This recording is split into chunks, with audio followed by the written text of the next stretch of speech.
Cinema Gold is sponsored by Poddex. Poddex are the hottest new tool for podcasters looking to have more meaningful conversations or to spice up their podcast.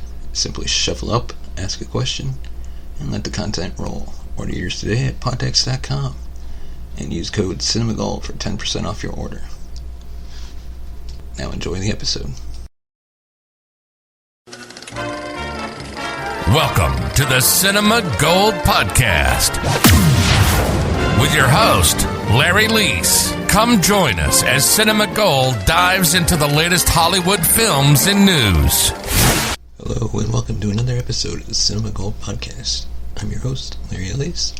Today we're diving into the latest news at the box office and giving our review of the latest episode of WandaVision. In a surprising move, the Croods: A New Age claimed the top spot at the box office for this holiday weekend, bringing in $2.6 million. The family-friendly animated film has been in theaters for 12 weeks and has been on VOD. The North American theaters continue to struggle as most, if not all of them, are shut down. This hopefully will change during this year. Along with the ongoing pandemic, moviegoers were faced with a massive winter storm across the country, bringing snow to the northeast and even all the way down to Dallas, Texas. Newly released Judas and the Black Messiah landed at the number 2 spot this weekend, bringing in $2.4 million. The film, directed by King, is based on the details of the betrayal of Fred Hampton, chairman of the Black Panther Party in the late 1960s, at the hands of William Bill O'Neill, an FBI informant. And interestingly, also at number 2 was The Little Things, which also brought in $2.4 million during its third weekend. Both of these films are currently available on HBO Max. Wonder Woman 1984 managed to land at number 4, bringing in $1.3 million. However, the sequel is no longer available for streaming, so fans have to go to a movie theater to see it now. Liam Neeson's The Marksman came in at number 6 with $1 million, and Robin Wright's Land debuted at number 6 this weekend with $940,000. Monster Hunter reached number 7 after earning $650,000. This movie has made $27 million globally since opening 9 weeks ago. Tom Hanks' News of the World, which is also available to stream, came in at number 8 with $385,000.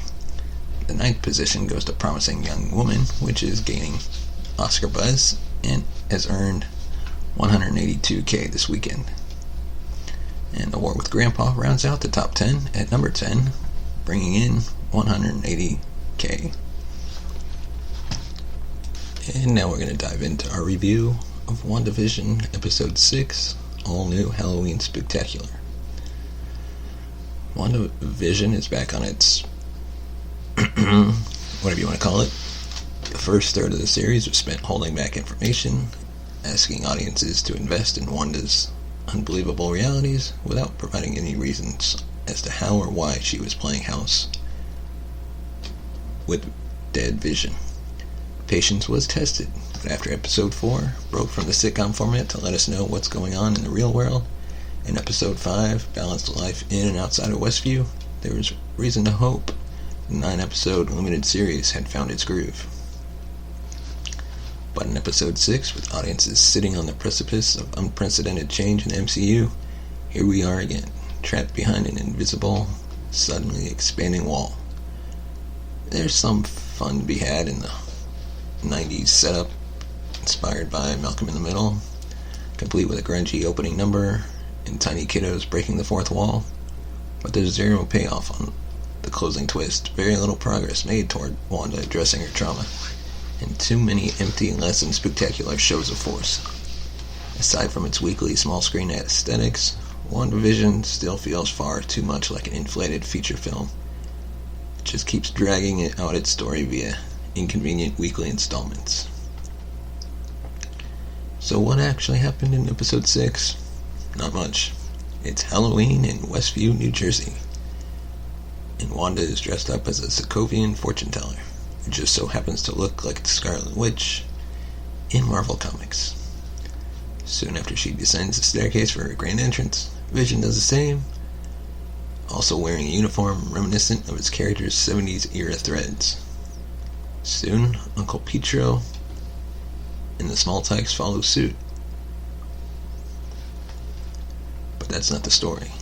While Wanda spends the episode trick-or-treating with his brother, Vision pretends to help the neighborhood watch and instead heads off on his own solo mission to figure out what's really going on in this town.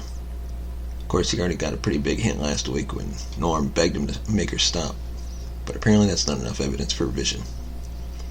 So he walks to the darkness on the edge of town, where everybody's got a secret, or something that they can't face, like the lady not hanging Halloween decorations, or Agnes sitting at a stop sign, not sure how to get back to the center of town. Am I dead, she asks, after he zaps her out of her stupor. No, Vision replies, why would you think that? Because you are, she says, before screaming the word dead at him until he sends her on the merry, oblivious way. Vision being told about the Avengers is technically an important moment for him, just as learning he doesn't know who the Avengers are is an important moment for us, the viewers, but it's the dead thing that should have a real impact. We, of course, have known Vision is dead for a long time now. Well, what's more up in the air is if he had to stay dead post-WandaVision. The ending of episode 6 seems to confirm that he will, as Vision's body is ripped apart as soon as he leaves Westview's bubble. Fortunately for him, Wanda saves him by expanding said bubble. And unfortunately for us, we'll have to wait until next week to see if he remembers, believes, and investigates what he's been told. So that's all that happened with Vision. What about Wanda? Sadly, not much this episode. Literally, when Wanda asks her brother, what happened to your accent? And he responds, what happened to yours? But there are more often queries that go ignored for no good reason. Earlier, Wanda asked her brother the billion-dollar question, why do you look different? His answer could mean the rumored X-Men integration is true, which would mark a significant change in the MCU, but it also should mean something to Wanda. Who is this man claiming to be her brother? Why is he here? And why doesn't he look like the brother she knew and watched die? But there is no answer. He can't remember. And Wanda does the same. What's left are the same questions we've been asking for 6 weeks. If we can believe her brother is, along with the long-held beliefs of many MCU fans, she needs to grieve, the sibling banter in the episode is not really needed until the next decade of sitcoms. But that's not really the point. Such an on-the-nose quip may set off alarm bells for viewers waiting for Wanda to deal with her trauma, but it doesn't actually motivate her to do anything. MCU fans may be satisfied by Wanda's massive flex to end the episode and seeing a character long described as one of Marvel's most powerful characters demonstrate what she can do is pretty cool. It's just not all that meaningful. Knowledge is the real power, and Wanda doesn't have it, and neither do we. Another week, another wait. But time is quickly slipping away. Thank you for listening to this episode of the Cinema Gold Podcast. Join us tomorrow for another all-new episode. Let us know your thoughts. Sending us a tweet at CinemaGold2. That's at CinemaGold with the number 2. Or you can find us on Facebook at Cinema Gold Movies. Thank you for listening to the Cinema Gold Podcast. If you want to become a supporter, you can buy us a coffee at buymeacoffee.com/cinemagold. Follow us on Twitter at CinemaGold2 and like us on Facebook at facebook.com/cinemagoldmovies.